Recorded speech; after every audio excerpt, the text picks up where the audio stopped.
Vamos lá, meninas. Senhor, meu Deus e amado Pai, Pai querido e amado, Senhor, em nome do Senhor Jesus, pedimos, meu Pai, que o Senhor venha fazer parte deste momento de meditação, Senhor. Que o Senhor tome a direção, que o Senhor nos alimente com a Tua palavra, meu Pai, e com as Tuas próprias revelações, meu Deus. Que o Senhor venha trazer para nós, meu Pai, o alimento que necessitamos, meu Pai, para seguir na nossa jornada, meu Deus. Pedimos também, meu Deus, que o Senhor venha nos renovar. Estamos vivendo um propósito, meu Pai, de santificação, um propósito de renovo espiritual voltado, meu Pai, para a nossa salvação. Então, pedimos, meu Pai, que com esta meditação, o Senhor também venha nos renovar, o Senhor também venha nos santificar, que possamos ser alimentadas da Tua palavra, que é santa, Senhor, e possamos ser consagrados a cada dia a Ti, meu Pai. Toma a direção e o controle, usa a nossa boca, nos instrui em tudo que for feito, meu Pai. Em nome do Pai, do Filho e do Espírito Santo. Amém. Então, meninas, eu não acredito que eu não tenha grandes novidades para trazer, além do que está escrito, porque são tantas informações que a gente acaba se confundindo com tanta informação que tem por aí, né? Mas vamos pela palavra de Deus, que é a nossa primícia, né? Que é o nosso objetivo. Eu estou em Êxodo 27, nós temos também o 38, não é isso? Que tratam do mesmo conteúdo. Sim, senhora. Eu estou no 27. 27 no versículo 9. Tratamos aqui do pátio.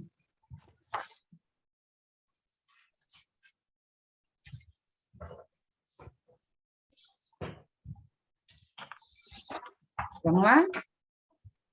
No Êxodo 27, versículo 9, que trata do pátio do tabernáculo. Farás também o pátio do tabernáculo ao lado meridional que dá para o sul. O pátio terá cortinas de linho fino torcido. O comprimento de cada lado será de 100 côvados, estimado em média 45 metros, não é isso, dona Lília? Faz toda a conversão aí? É isso aí mesmo. Então, aqui diz o seguinte: cortinas de linho fino torcido.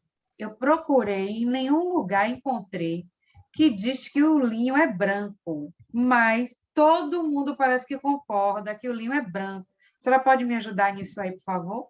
Não, estou igual a você. Todo mundo concorda que o bendito do linho é branco. É isso Vamos mesmo. lá. Também as suas 20 colunas e as suas 20 bases serão de cobre. Os colchetes das colunas e as suas faixas serão de prata. Assim também para o lado norte, as cortinas no comprimento serão de 100 côvados e as suas 20 colunas e suas 20 bases serão de cobre. Os colchetes das colunas e as suas faixas serão de prata. Consegue abrir alguma daquelas imagens com relação à coluna? Mulher de Deus, o que a gente consegue é aquela e a gente tem o seguinte. A coluna, a gente vai ter aqui, ó, as colunas. Então, essa primeira coluna que você fala, essa daqui, dá para ver aí? Sim. Deixa eu só mover aqui. Essa menorzinha aqui, ó. Essa é a coluna que você fala, que você começou a exemplificar. Lá na pontinha tem um colchete. O Isso. colchete de prata. Aqui, exatamente. Isso. Essa daí mesmo. Então, o átrio do tabernáculo, que é todo, consegue, esse pátio aqui, isso aí, todo esse cortinado, que todo mundo concorda que é branco, a palavra não diz que é, mas todo mundo concorda que é branco, todo ele mede aproximadamente 45 metros por 22,5 e com altura de mais ou menos 2,30 por aí de altura. E as medidas costumam variar mediante a tradução, não é isso, dona Lília? A tradução Correto. de cada Bíblia.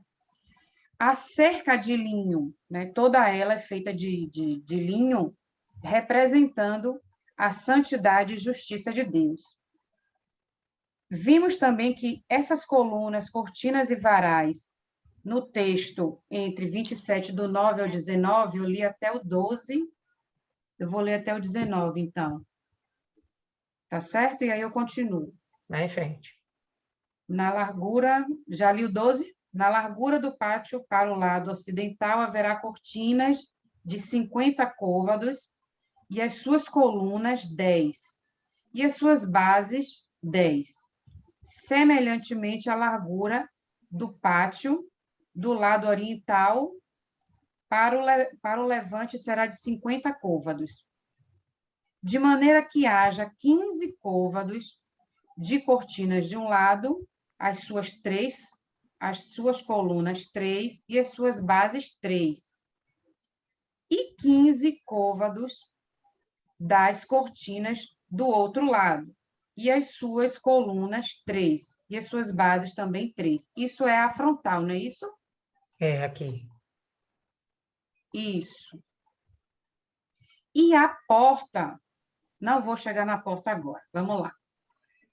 Do versículo 9 até o 15, nós vimos que o cortinado, ele possivelmente era de cor branca, porque há uma concordância unânime em cima disso, representando a santidade de Deus, né? E o linho, a justiça de Deus. Então, nós tínhamos nesse cortinado e nessas bases elementos que se repetem e que cada elemento desse ele tem o seu significado. Como, por exemplo, o cobre, os pregos, os colchetes, cada coisa na formação desse cortinado, ele tem um significado espiritual, que nesse momento da escrita do texto, ele não foi revelado, ele não foi exposto, a palavra de Deus não explica nesse momento do livro de Êxodo o significado de cada elemento desse. Nós vamos perceber esses significados lá no Novo Testamento, quando da volta do Senhor Jesus. E vamos identificar também lá no Novo Testamento, também até no Antigo, no livro de Isaías também, a perfeição dessa construção. Sabemos, vimos lá no livro de Hebreus, que ele é uma sombra de algo que existe no céu, né? Esse tabernáculo terrestre, ele é uma sombra, ele é uma ideia de algo que existe lá no céu, e o Senhor trouxe para nós. Então, eu tô falando de tabernáculo, não sei se Mar já falou disso, porque eu não participei da meditação no dia, mas a formação do tabernáculo nos remete à certeza de que lá atrás o sacrifício do Senhor Jesus já tinha sido pensado. A gente já chegou numa outra meditação à conclusão de que todo o plano de salvação ele foi pronto junto com a fundação do mundo. Então, esse tabernáculo ele evidencia isso mais uma vez, que o plano de salvação ele estava construído muito tempo antes da vinda do Senhor Jesus para esse mundo. E esse cortinado, juntamente com as colunas, ele tem uma função. Uma das funções dele é demarcar a área do tabernáculo, limitar os acessos e também separar, né, preservar o santuário, que está mais ao fundo, o mobiliário, e também separar o povo, o pecado, da santidade de Deus. O pecado na figura da pessoa pecadora, da santidade de Deus, porque sabemos que o que separa o homem de Deus é o pecado. E com isso, esse cercado do pátio, ele tem essa função de manter uma área de santidade para que os trabalhos do santuário venham a ser feitos e manter o homem separado. Com isso, não quer dizer que Deus não os queira próximos, porque o próprio Deus está próximo de nós todo o tempo. Mas, e tanto que ele nos quer próximo, que ele orientou a Moisés que organizasse as tribos à volta do tabernáculo. Toda a tribo, todas as tribos, cada um tinha sua posição definida. Por quê? Porque, independente, o Senhor queria estar no meio do seu povo, né? Vamos lá, vamos voltar aqui. O pecado é que faz a separação, quando está escrito em Isaías 59, 1 e 2. Somente entrando pela porta e mediante o sacrifício vicário é que o homem poderia aproximar-se de Deus, ou seja, buscando acesso. As colunas, como foi dito na palavra, eu acabei de ler, elas são feitas de madeira de acácia revestida de bronze, bem como a sua base, que são, eu vou usar dá para ver a base aqui claramente. As suas bases também são feitas de bronze. E mais anteriormente, se eu não me engano, no capítulo 25, quando o Senhor orientou que Moisés pedisse ao povo ofertas para a construção do tabernáculo, foi recolhido do povo em forma de oferta o bronze que foi feito toda essa estrutura.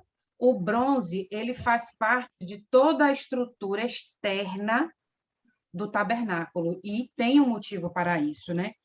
No capítulo 38, 29 e 31 de Êxodo, diz o seguinte: o bronze da oferta foi 70 talentos e 2.400 ciclos. Dele fez as bases da porta da tenda da congregação, essas bases que se pode ver, e o altar de bronze, e a sua grelha de bronze, todos os utensílios do altar, e as bases do átrio ao redor, toda essa base da coluna ao redor também, e as bases da porta do pátio, e todas as estacas do tabernáculo, e todas as estacas do átrio ao redor.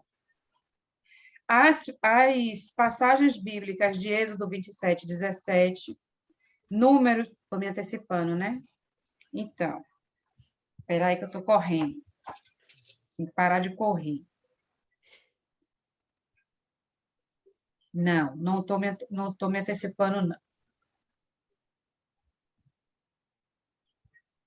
É porque o 16, ele já entra no pátio, né? Na porta. Ele entra na porta. Eu não quero entrar na porta ainda. Vamos lá para o 17. Eu parei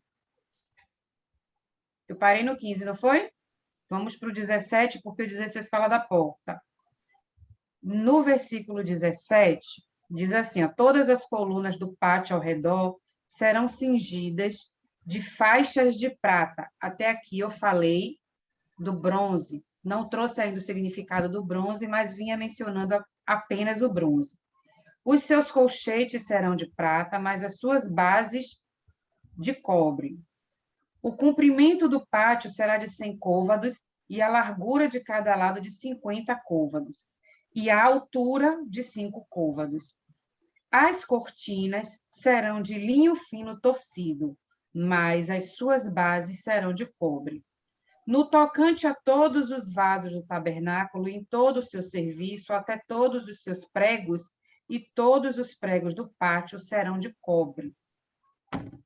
Então, as passagens de Êxodo 27, 17, Números 21, 9, Jeremias 1, 18 e muitos outros, senão vou me alongar, indicam que o bronze, o cobre, como um metal que ele remete ao julgamento.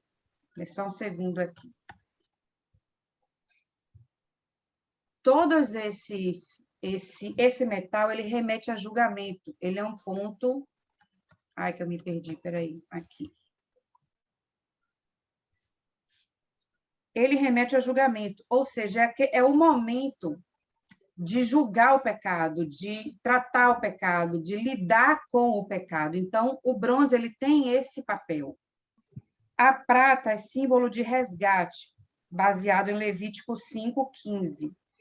E vemos com isso que essa área exposta aqui na lateral superior esquerda do pátio, de fato, é lugar de julgamento, pois nele nós vemos que temos o altar de holocausto e, posteriormente a ele, a pia. Julgamento e redenção. O pecado é julgado na vítima sacrificada e o pecador é redimido da culpa. Na expiação dos pecados dos homens, o fulgor da glória de Deus se evidencia, livrando os pecadores arrependidos da condenação da morte. Isso a gente vai falar mais para frente, na parte do altar do holocausto. Mas o pátio, além de ser um local de julgamento, de redenção, tem também uma função que não é muito mencionado, mas que é o de adoração. No momento em que a gente está, nós podemos usar o exemplo da nossa busca, em que a gente está pedindo perdão pelos nossos pecados, em que a gente está se dando como oferta, nós buscamos também adorar a Deus. E nós temos alguns versículos na Bíblia que falam disso, do prazer de estar no átrio, do prazer de estar na porta da casa do Senhor, adorando a Deus. Vemos no Salmo 84:10, diz assim: pois um dia nos teus átrios vale mais que 1000. Prefiro estar à porta da casa de meu Deus a permanecer nas tendas da perversidade. Então, nós vemos aí também a oportunidade de estarmos confessando o nosso pecado, nos arrependermos e adorarmos a esse Deus, pois estamos diante da sua presença, né? Porque o ambiente ali seria para a morada de Deus no meio dos homens. E continuando, percebemos que nessa área externa, até aqui foi mencionado o cobre na base, nas colunas, nos pregos e a prata no colchete e outra coisa lá que eu já esqueci. Não vimos mencionar ouro nessa região externa. Essa área não possui o metal mais precioso. E encontrei um pensamento que eu achei excelente. Eu tenho que evidenciar que ele não é meu, mas eu concordo com ele, que diz o seguinte: não havia nada de ouro no pátio, mas apenas no interior do tabernáculo, onde não havia nada em bronze. Noutras palavras, os metais de menor valor estão no exterior. No passo em que os metais mais valiosos estão no interior. Assim é a nossa relação com Deus. Quanto mais distantes estamos, menos de seus tesouros conhecemos. Nossa riqueza espiritual aumenta na medida em que adentramos a presença de Deus. Muitos vivem em pobreza espiritual porque estão sempre na periferia da fé, quando poderiam aprofundar sua comunhão com Deus pela oração e pela palavra de Deus, e assim descobrirem as inexauríveis riquezas de Deus.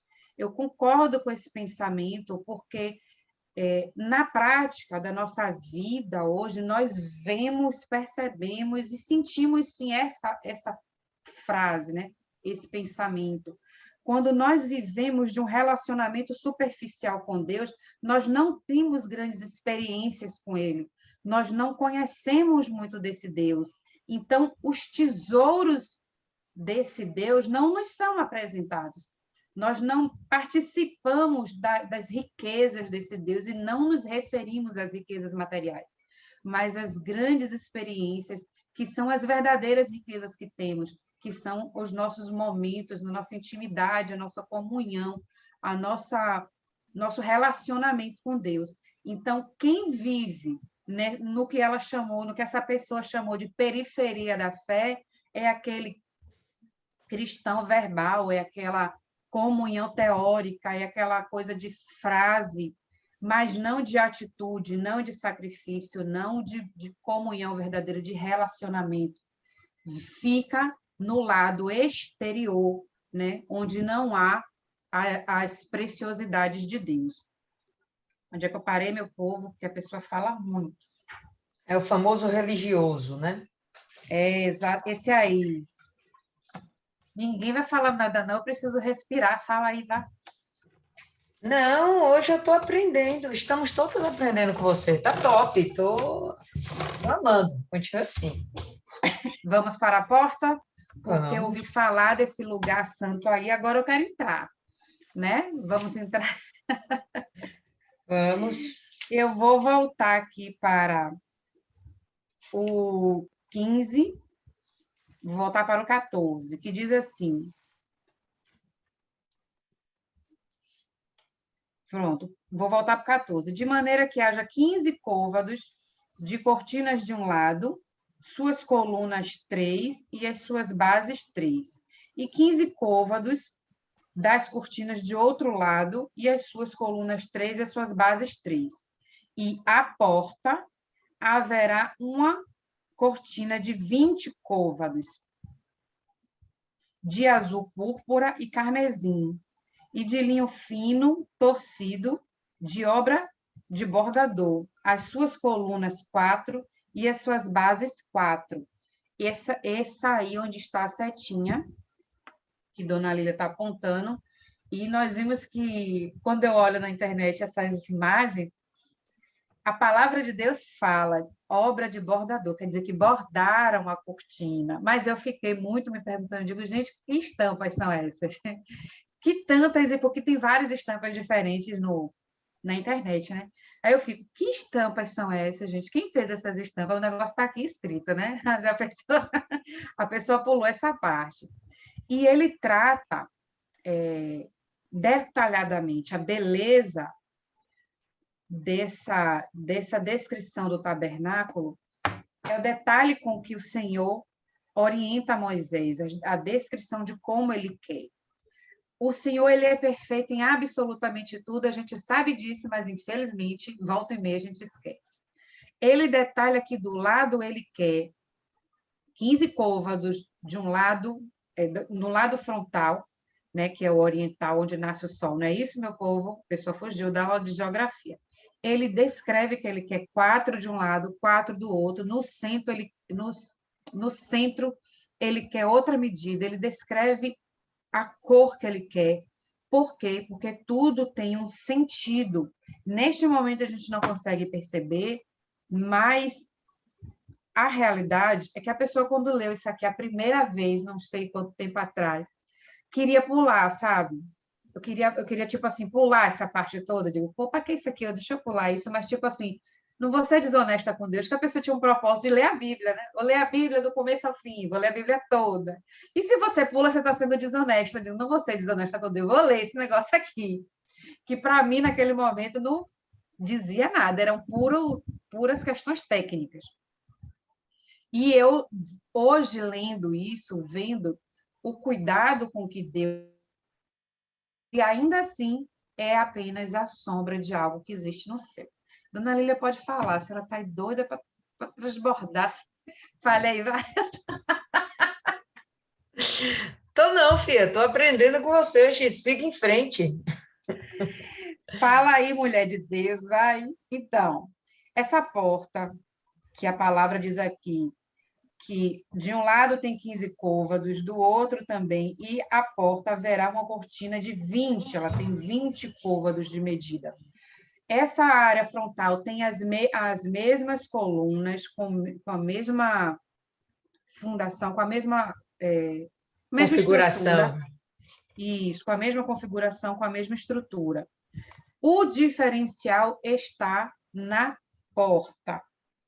E diz o seguinte, ó, de aproximadamente 2,30 de altura a 2,50, depende da tradução, e 9 metros de largura. Essa porta era bastante larga. As 4 colunas de bronze, bem ao centro, sustentavam a diferente cortina da entrada, que se distinguia do restante do cortinado, também feita de linho fino torcido e 4 cores distintas: o branco, azul, púrpura e carmesim. Dessa vez menciona o branco. Então, aqui a gente tem certeza que tinha o branco. Essa porta, ela tipifica o caminho. Hoje, nós sabemos que o caminho é o Senhor Jesus. Hoje nós entendemos que ele é o caminho da salvação e ele é a porta. E diz aqui: a única porta de entrada para o tabernáculo é uma rica representação de Jesus Cristo, a porta da salvação, como diz em João 10, 9. E diz assim: eu sou a porta.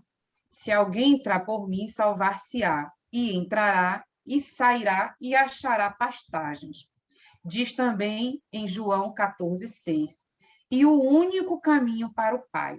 Ou seja, no plano do Senhor, naquele tempo, ele já deixou uma porta que não era apenas grande para passar o boi, né? Sim, também era grande para passar o boi, mas ela tinha que tipificar a amplitude de possibilidades para a salvação. O quanto o Senhor estava aberto para salvar, o quanto o Senhor queria que as pessoas passassem por essa porta, que no futuro seria o Senhor Jesus, para alcançar a salvação. Nesse momento, esse acesso era restrito ao povo hebreu. Posteriormente foi aberto a outros povos, mas ele tem um sentido mais amplo de que chegaria o tempo que chegou, que ele seria mais aberto ainda para todo o mundo, para todas as nações, todas as pessoas do mundo. Esse, de fato, é o objetivo real do Senhor quando pensou, quando descreveu e determinou essa porta com esses 9 metros de largura. A porta de 9 metros no tabernáculo é ampla o suficiente para todo homem ou mulher entrar levando o seu sacrifício. E aponta para a amplitude do amor de Cristo, que não rejeita ninguém que vai a ele, conforme João 6,37. No entanto, sabemos hoje que a porta que conduz à salvação é estreita, como diz em Mateus 7, 14, no sentido em que ela exige renúncia de cada um de nós. Hoje temos o entendimento que temos toda a oportunidade, daí a amplitude da porta, temos toda a oportunidade de sermos salvos. Mas para alcançarmos de fato essa salvação, garantirmos essa salvação, a gente vai passar por muitas dificuldades, muitos percalços, porque a porta da salvação é estreita e não serão muitos que passarão por ela. À frente do tabernáculo, percebam que a porta, ela podia, na arquitetura do Senhor, porque ele pode tudo, ser posicionada de outra forma, mas à frente do tabernáculo, a porta era sempre virada para o Oriente. Sua porta principal está sempre apontando para o nascimento do sol. Isto é uma forma de apontar para Jesus, pois Malaquias 4:2 diz assim: mas para vós outros, que temeis o meu nome, nascerá o sol da justiça, trazendo salvação nas suas casas. Saireis e saltareis como bezerros soltos na estrebaria. E assim se constituir na porta e no caminho, trazendo a salvação a todos nós através da sua luz. Ou seja, o Senhor já dizia lá em Malaquias que nasceria o sol. Por isso, a porta do tabernáculo virada para o sol. E dali viria o Senhor Jesus como o Salvador, como o caminho. E por isso ele figura essa porta ampla para a nossa salvação. As 4 colunas e suas bases que estão na porta. As colunas feitas de madeira de acácio cetim, revestidas de bronze, ficavam sobre as bases, as placas de bronze colocadas sobre o solo. A parte do santuário, eu sei que não está exatamente dentro, ela tem 2 bases para colocar as colunas. de maneira que as bases não toquem o solo, porque é lugar santíssimo, lugar santo e santíssimo. A base exterior, ela tem a coluna exterior, as colunas exteriores, ela tem uma base. Por quê? Porque ela se trata de uma área externa e ela não é tão, nela não está os tesouros, como já foi falado mais cedo. Essas 4 colunas, elas representam ou falam da oportunidade para todos, pois está relacionado com a plenitude da terra. Todos têm a oportunidade de entrar no santuário, conforme o livro de Mateus 24 e João 3,16. Ainda que naqueles tempos fosse para os hebreus, como eu falei, as colunas apontavam para a universalidade da salvação, a oferta de salvação em Cristo feita ao mundo inteiro, como eu falei mais cedo. Naquele período havia uma restrição ao povo hebreu, que poderia ter acesso ao perdão do pecado através do sacrifício. Posteriormente foi aberto a algumas outras nações, mas o plano perfeito do Senhor era para que chegasse nesse período, nesse momento, em que ele fosse aberto para o mundo todo, para todos os povos, alcançar a salvação. E por isso, inclusive, meu pai não voltou, né? Acredito eu que todo mundo, todas as pessoas, têm que ouvir o nome do nosso Senhor, poder conhecer o nosso Senhor para poder fazer sua escolha para que ele, então, volte para nós. E diz assim no livro de Isaías 45, 2:2: Olhai para mim e sereis salvos, vós todos os termos da terra, porque eu sou Deus e não há outro. Por isso, essas 4 colunas da porta, elas representam os 4 cantos da terra e a oportunidade de salvação para todas as pessoas da terra. Alguém quer falar? Se a Terra é redonda, por que tem 4 cantos? Que vem você complicar minha vida. Pode As vir. cores, vamos para as cores da cortina, porque eu não vou responder ela, não. Senão eu vou me desestabilizar aqui e perder a linha do negócio. As cores da cortina, vamos lá?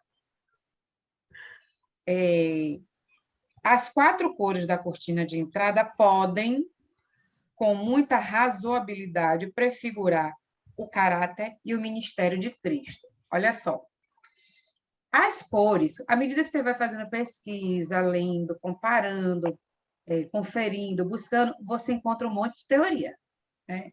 Há teorias que dizem que as 4 cores remetem aos 4 evangelhos, que as 4 cores... Tem umas coisas até que é meio um pouco absurda.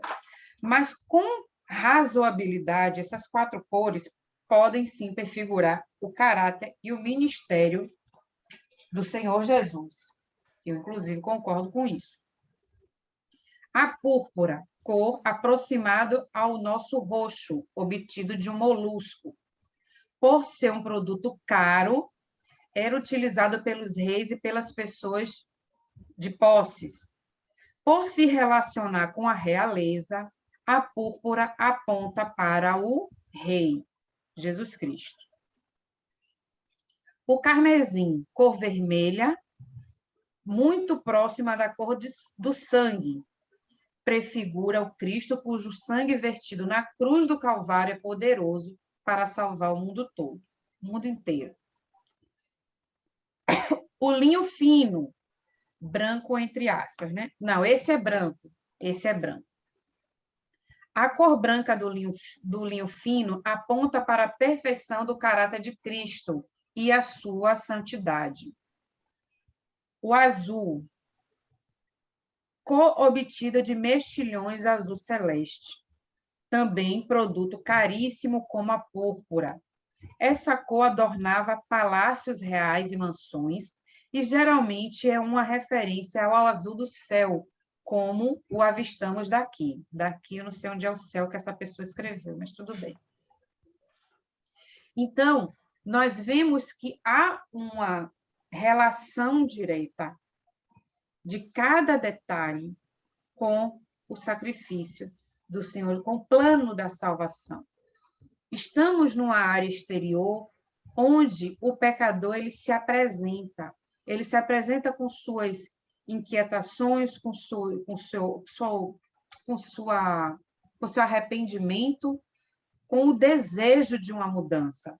Ele se apresenta primeiro porque ele crê que esse Deus pode salvá-lo, que esse Deus é poderoso, que esse Deus e que ele precisa se consertar diante de Deus, que ele precisa do perdão desse Deus. Então ele se apresenta diante desse tabernáculo com a convicção, com a certeza de um arrependimento, ele tem o desejo de passar por essa porta, né? Ele sabe que existe ali uma área santificada onde está a presença desse Deus, ele quer entrar.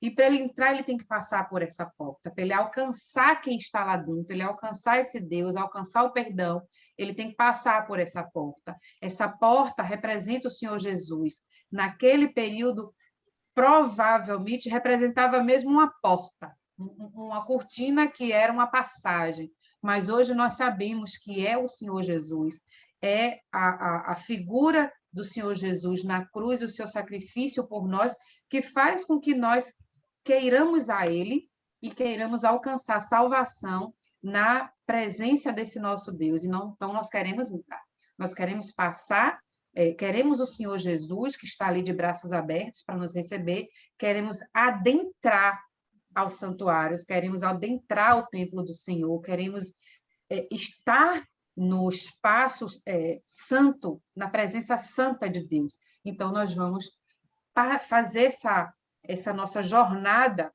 pelo Senhor Jesus. E ao passarmos por essa porta, eles, né? Nós não, eles presenciavam, eles viam de imediato a figura do altar do holocausto, um objeto grande, grandioso na sua estrutura e que tinha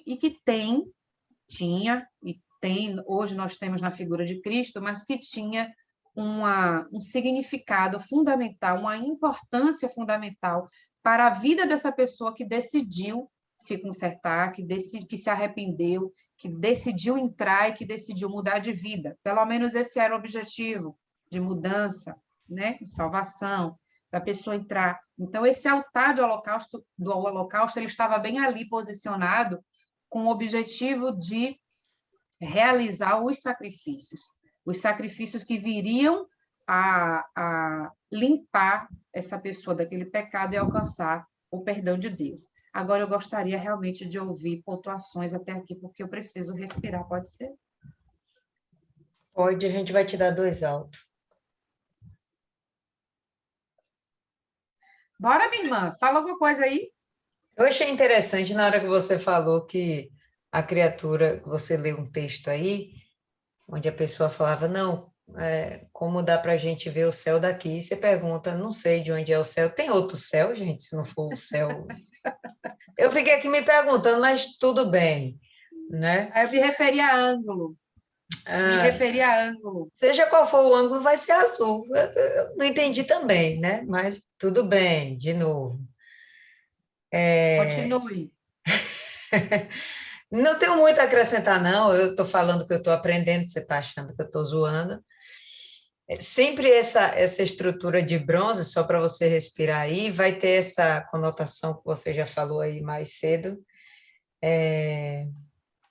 de sofrimento, né? Desse sacrifício, dessa cobrança do pecado. E a gente tinha falado até um pouquinho a respeito disso da última vez. Então, todo o redor do tabernáculo a gente vai perceber essa necessidade ou essa sinalização de que o que está fora do centro, né? E o centro a gente vai entender como o santo lugar, o Santíssimo. O que está fora do Santíssimo, né? Sempre vai nos levar, nos remeter a essa ideia de sofrimento. A gente vai perceber que no Santíssimo, né, não tem nada de cobre. O que não é de ouro é de prata. Né? Então, tudo ao redor, que é a parte que é seu foco, né, dentro desse estudo, sempre vai ter esse envolvimento com sofrimento, com sacrifício, com dor e realmente todo o tabernáculo, todos os sentidos, vai sempre nos remeter à figura de Cristo.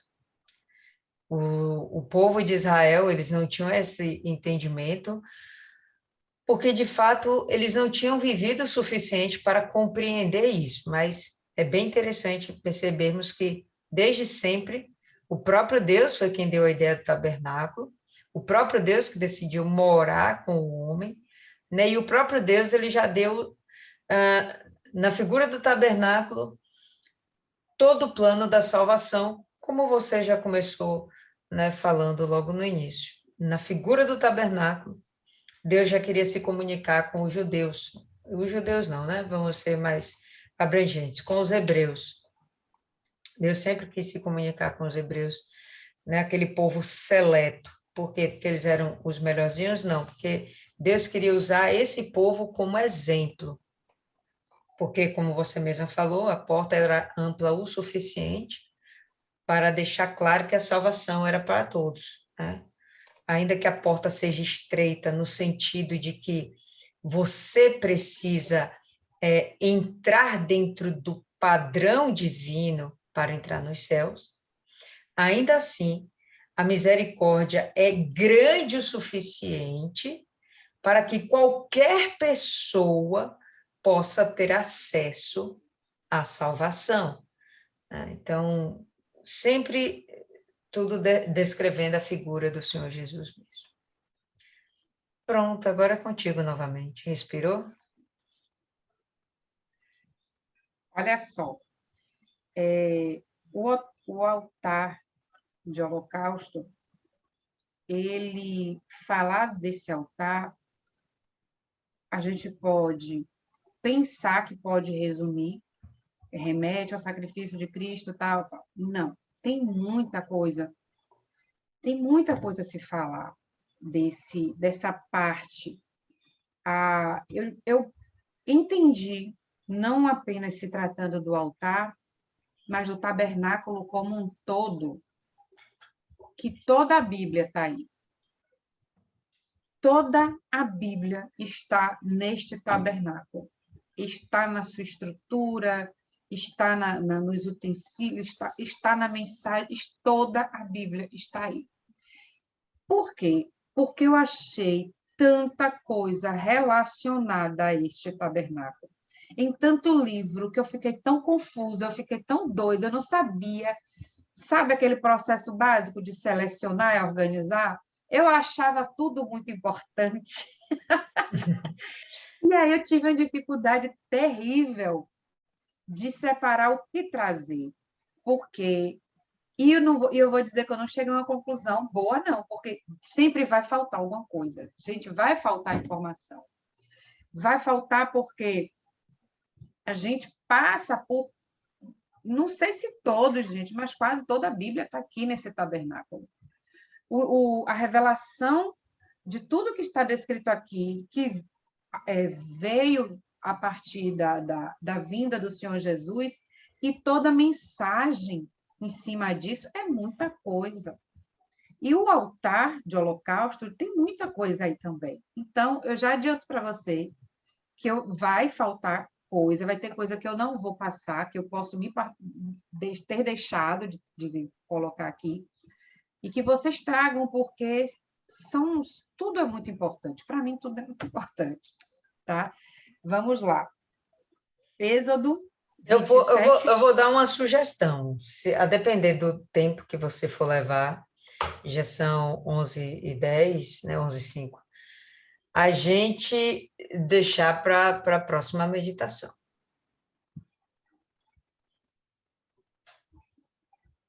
O que Sacrifício não é de uma vez só, não? Sacrifico a ovelha aos pedaços, aos pouquinhos, é? Eu acho melhor, porque, como você mesmo está percebendo, é muito conteúdo.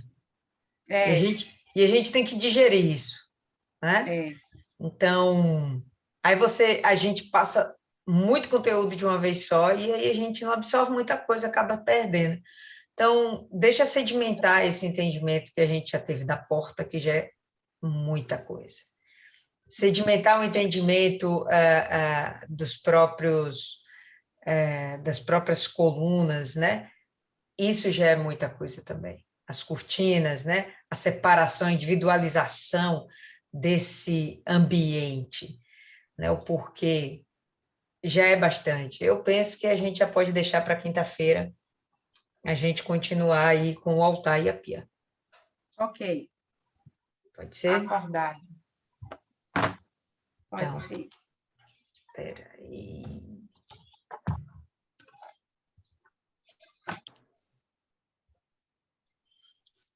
Não é não, pessoal? O que que vocês acham? Olha, eu não vi Dona Ana querendo entrar aqui, nem Daiane, viu? O pessoal colocou aqui a observação, não vi o pessoal tentando entrar. Mas, enfim. Pronto, Fernanda, faça aí, indica aí alguém para fazer a oração e vamos terminar por aqui. Pessoal, as dúvidas a gente deixa para quinta. Sim, senhora. Dona Cida, por favor, nos abençoe aí.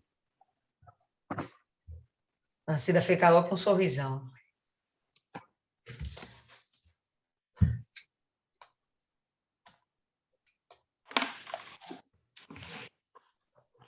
Vamos lá. Meu Deus e meu eterno Pai, grandioso, majestoso, soberano, digno de honra, de glória, de adoração. Quero agradecer, meu Pai, por desvendar esse mistério da tua casa, o tabernáculo, com tanta riqueza de detalhes e tantas obediências que foram formadas a eles. Então, Senhor, aqui nós estamos. Obrigado por essa noite de evangelização que tivemos lá, meu Pai, em Portão. Foi muito gratificante. Aliás, trabalhar para o Senhor sempre é alegria, né? Como estamos na tua presença, então agradecemos, sim. Obrigado. Alegria só é o bastante, né? Comunicar-se com o Senhor através das almas que ganhamos, ainda que sejamos de dor, porque não é fácil, né? Se nós nos estritecemos com as pessoas que às vezes não dão muito interesse, porque nós estamos convidando, sim. Creio como eu estou convidando, e fico triste das pessoas dizerem que não tem tempo para escutar a tua palavra. Imagine o Senhor. Mas vamos nessa caminhada, porque a nossa coroa tem que ter a pedrinha, sim. Vamos lutar, vamos nos esforçar, porque é assim que o Senhor escolheu a gente, para nos esforçar e ganhar almas para o Senhor. Pode contar com a gente, Senhor. Obrigado por esse estudo, fortalece a nossa inteligência, a nossa sabedoria, cada dia mais. Eu agradeço, meu Pai, por cada uma que está aqui, nos tornando sábias, a tua palavra, meu Pai. Muito obrigado mesmo, Senhor. Como o Senhor falou com aquelas pessoas, meu Pai, antigamente, o Senhor continua assim, falando com a gente, em tamanha riqueza. Basta a gente querer escutar o Senhor, meu Pai.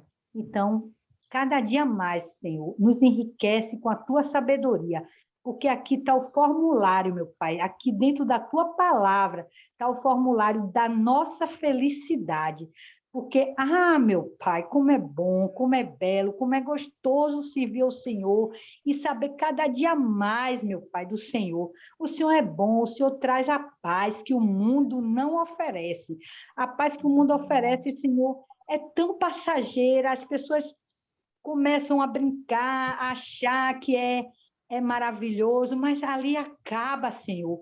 Mas a gente que tem o Senhor dentro da gente é feliz o tempo todo, a gente ri, a gente passa por perrengue, passa, o cristão passa, mas aquela alegria dentro da gente permanece, meu Pai. Eu quero agradecer por esta noite, ainda na tua presença, e mais tarde nós vamos entrar também, meu Pai, para fazer oração direto do altar. Então, meu Deus, agradeço sim. E fortalece cada uma de nós que está nesse propósito, meu Pai, da santificação. A cada dia, meu Pai, crescemos mais no Senhor e que a gente diminua a cada dia, meu Pai. Eu entrego essa meditação e outras que estão por vir nas tuas mãos. Dá sabedoria a gente, a quem vai passar para a gente. Então, meu Deus, agradeço em nome do Pai, em nome do Filho e do Deus que é Espírito, que é tudo, que é a santificação da gente, que é o ensinamento da gente, que é o teu Espírito, que é santo, meu Pai. Obrigado mais uma vez. Obrigado. Amém e graças a Deus. Amém, pessoal. É isso aí. Vamos encerrando por aqui.